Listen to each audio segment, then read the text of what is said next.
you, Piyush. So I studied, when I started there, it was still called the London Guildhall University, and then it changed to the London Metropolitan University. And I started off with an ND course in jewellery, silversmithing and allied crafts. And it was a great course because you learned the basics of making.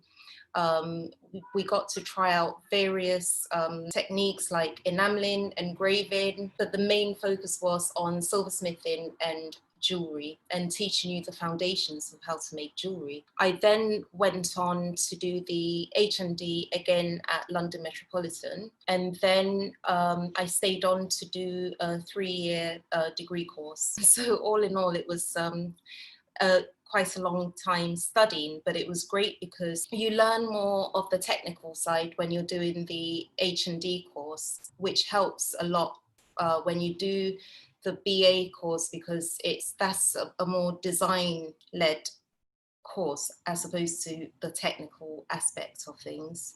So I think I've been lucky enough to have both training in design and in making. And I graduated in 2011 and started to make on my own. It was quite scary when I left university because you're so used to having all of this equipment available to you. The teachers are there, and you feel more secure, and then you leave and it's like, what do I do now? And so this is how all of this started, because I no longer had access to all of the amazing equipment, the forges, the finishing rooms.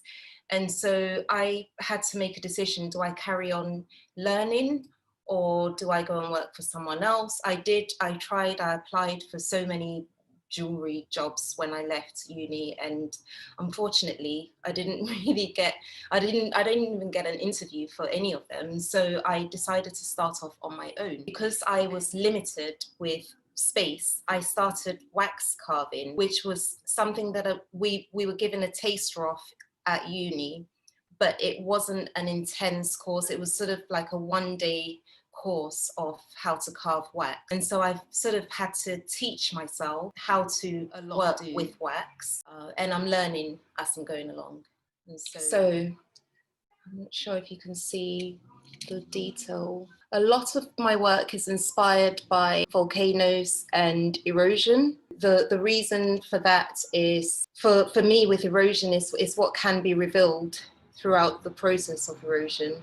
What was once hidden that comes to view once things have peeled off, layers have peeled off. I'm heavily inspired by that, but I try to put my own twist on it rather than to copy nature in an exact way. So I carve these pieces and then I texture them. I'm not sure how clear you can see. I have various forms that I play around with. I think these are all going to the casting company. So, and then they go off to the casting company and come back in the metal of choice, usually with a sprue attached to it. So I need to cut the spruce off, file them, and then finish them to whatever standard I desire. I'm currently oxidizing a ring here, which I will be gilding for you later. Now I use ABT casting in Kent. For me, they are the best. My work comes back and it's just incredibly beautiful in every way. Best casting company. I've just had a delivery. This is a beautiful, will be an engagement ring, and it's in 18K yellow, and it's just stunning. You can see the sprue still attached to this, and the customer wanted this because it was one of my designs, so we had to change it from a simple band into a ring with a claw. I just need to check on this piece, which has been slowly oxidizing. I'm usually very thorough with oxidizing. It takes a long time for me to get the design finished. Thank you. It's just my luck. So this is the ring, and I just rinse off It is oxidizing, it's a bit patchy. So I have to be very thorough with this because I'd like to gild this for everyone to see. Yeah.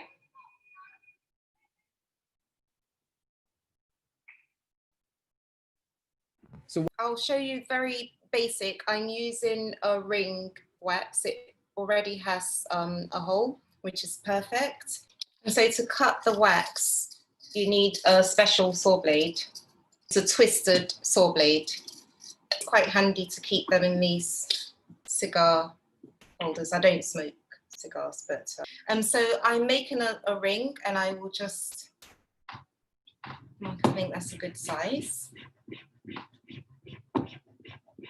And another thing is that because I've been doing this for a while, I've become quicker at doing this. So it is true, practice makes perfect. I'm freestyling this, so I'm not sure what the design will be.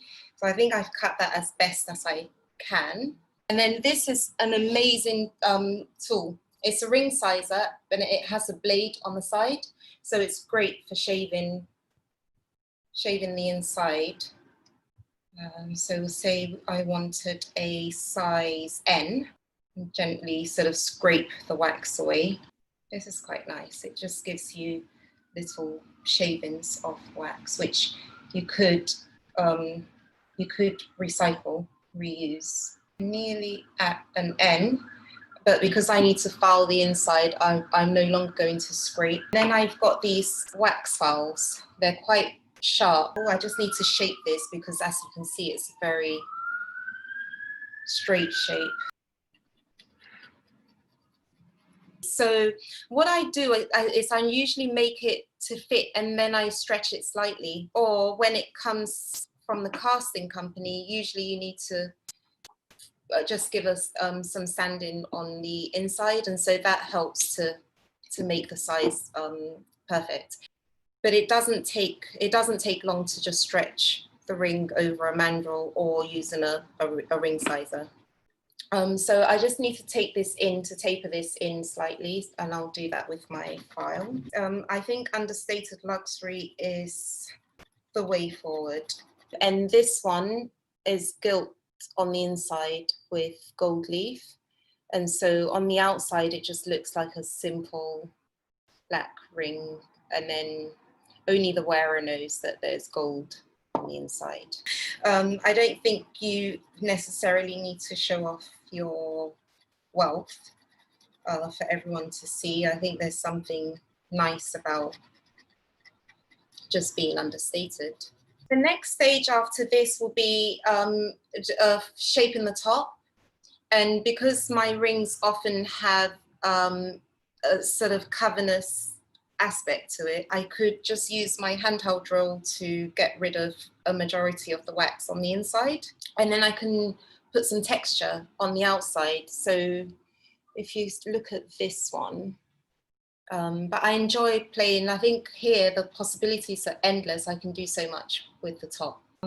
Another thing that I was going to say was that I've also made models out of milliput and also Fimo. I got into using Fimo as well. So I made, in 2013, I had a catwalk show in Ghana, and it was Ghana Fashion and Design Week, and I had to make very large pieces.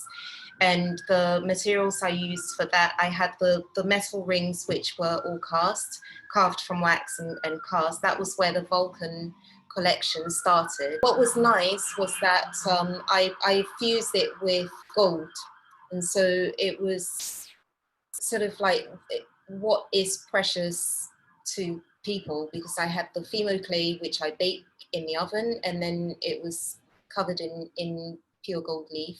So yes, I just had to be inventive because I didn't have access to all of the equipment that you would need in a normal workshop. You have to start somewhere, and I think it's better to be active than to sort of wait for the studio to manifest. So the reason for going to Ghana it was actually my 5-year plan. In my 3rd year, final year of the course, we had to do a business plan, a 5-year plan. And in that plan, I put in that I would love to go to the Ashanti region of Ghana to learn with the master goldsmiths there. I don't know if people who are watching follow the work of West African goldsmiths. It's exquisite, just beautiful. So you've got clay mixed with charcoal, which is then shaped, and then they overlay beeswax onto that form and texture it or leave it plain, and then it's encased in these amazing clay vessels, which you then attach a crucible with the metal and you fire it. It was the most amazing experience. So it didn't happen within 5 years, but it has happened. And I was lucky enough to be granted permission to go and learn with the Asante Hini's goldsmith. And if anyone's aware of the history of Ghana, the Ashanti Kingdom, one of the most powerful kingdoms in West Africa, and Ghana is also known as the land of gold. We were called the Gold Coast before. So gold is major in Ghana, and the Ashanti Kingdom are known for the most incredible gold works. And I would suggest if you Google the Asante Hini, which is ASANTEHENE, you'll see the amazing gold works. So yes, I was granted permission, very rare. There's only been one other jeweler who was able to go and learn with him, and her name's Joanna Dam. And her works in museum collections all over the world, the V&A collection. So yes, it was very special. I actually got the permission from the king himself, which is just incredible, before I went to the goldsmith. So it was under the king's orders. So I've done some time with him, but then unfortunately, because of COVID, there'll be a gap between me being able to return to Ghana, because I believe that the borders are still closed. So I'm very much looking forward to my second trip to the kingdom. Hopefully I can learn a lot more, and then I'll be able to take this to a whole different level. My main thing is to try and fuse the two. And so when I went to Ghana, I had with me these pieces carved in the blue wax that I'm working on now. And I wanted to see if he would be able to use the techniques there on the wax that I'm using, because they just use beeswax. And it worked. You can see, I mean, there's lots of pits in the casting, but the main thing is that the forms actually came out exactly as they went in. And so I believe that with trial and error, I will hopefully be able to perfect it in my own way, where I can use this ferrous wax. This is the wax brand, which I use. Using ferrous wax fused with the Ashanti techniques. And also another country that I'm looking at is the Ivory Coast. The work is just exquisite. It's breathtaking. I don't know how they do it, but please Google it. Honestly, some of the best works I've seen in the world. So yes, I'm very much interested. It's a technique that's used in West Africa. So it's not just unique to Ghana. It's the Ivory Coast and the whole region. So, yes. So I've just oxidized the ring.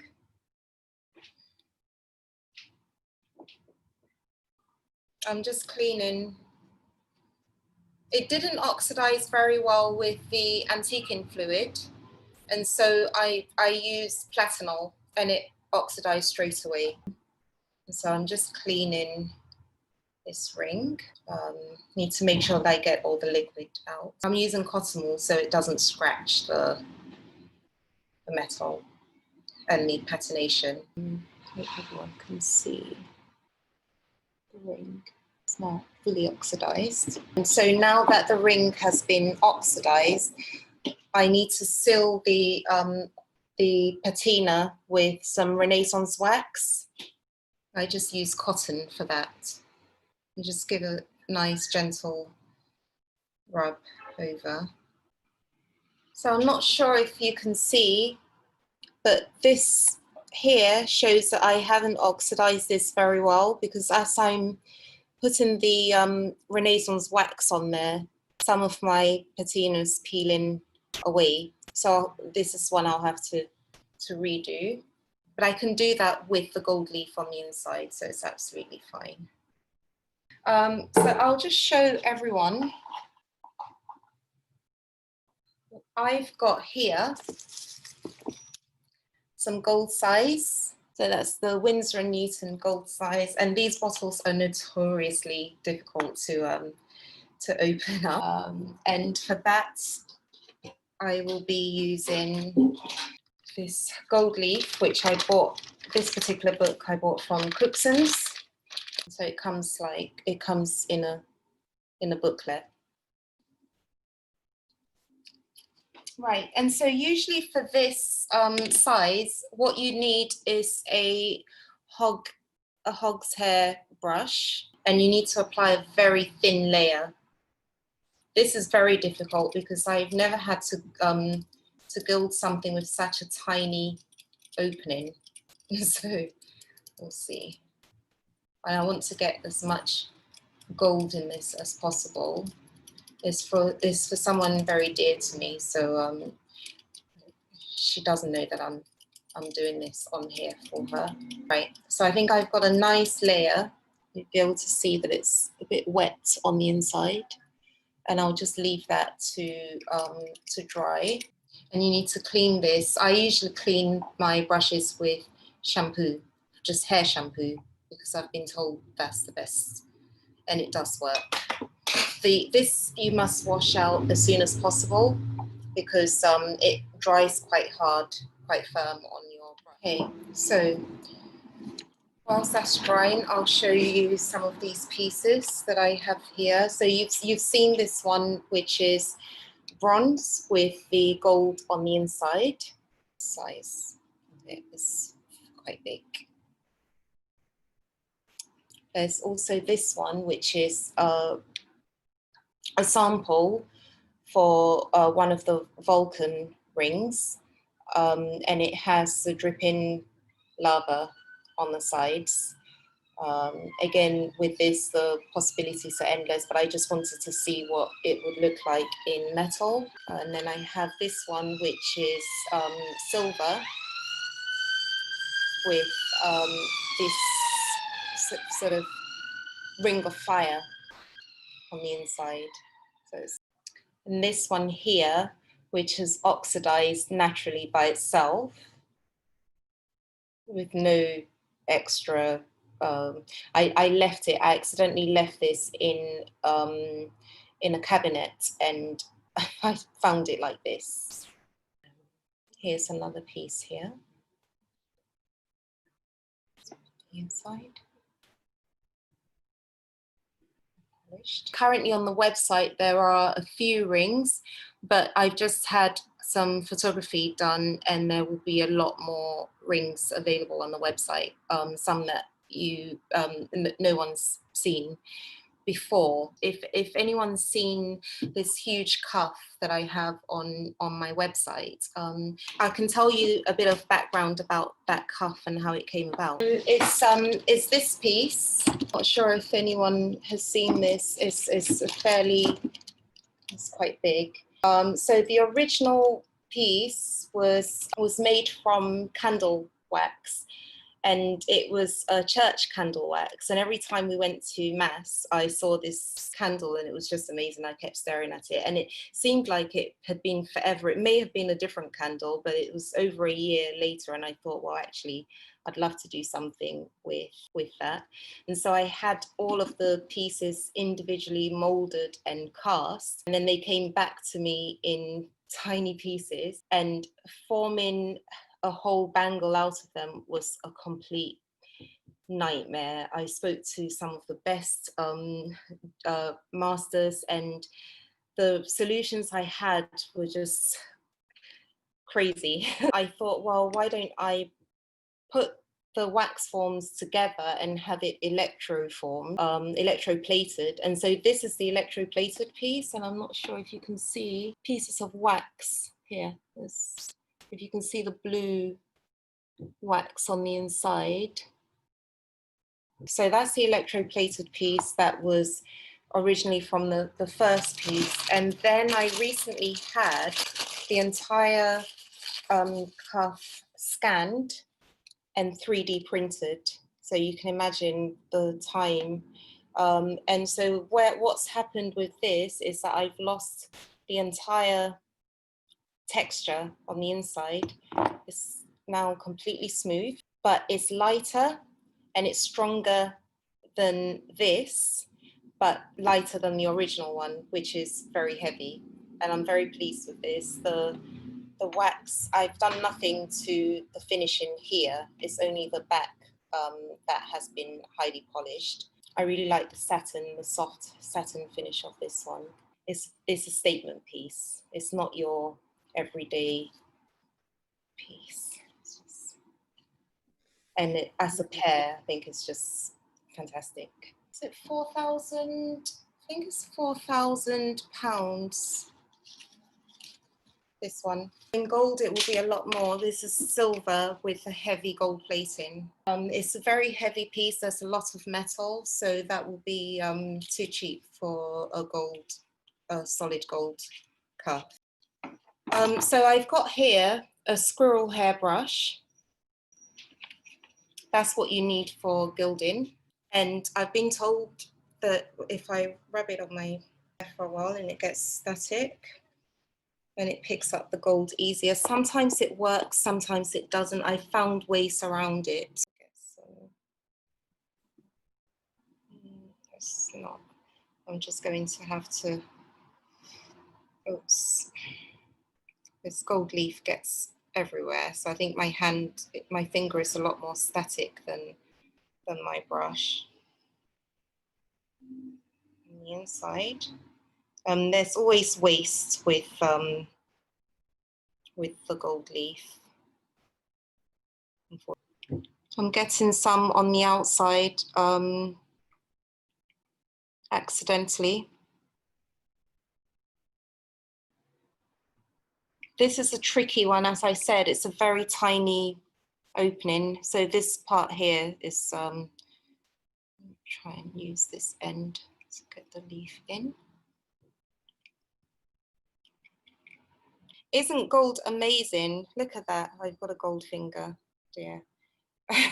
So I pat it on and then I buff it with the squirrel hair brush, which gives it a very nice, it sort of just buffs it and makes it very shiny.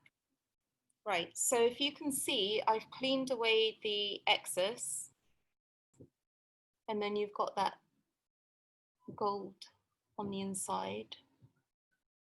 Just try it on. So it's very, I think on the screen you can see more gold, obviously, because the camera is, but it's very subtle. So I'll be at Handmade Chelsea in November. Thank you all so much for your kind words and thank you for your time. Piyush, thank you very much for having me. You're welcome. We made it. Bye. Bye.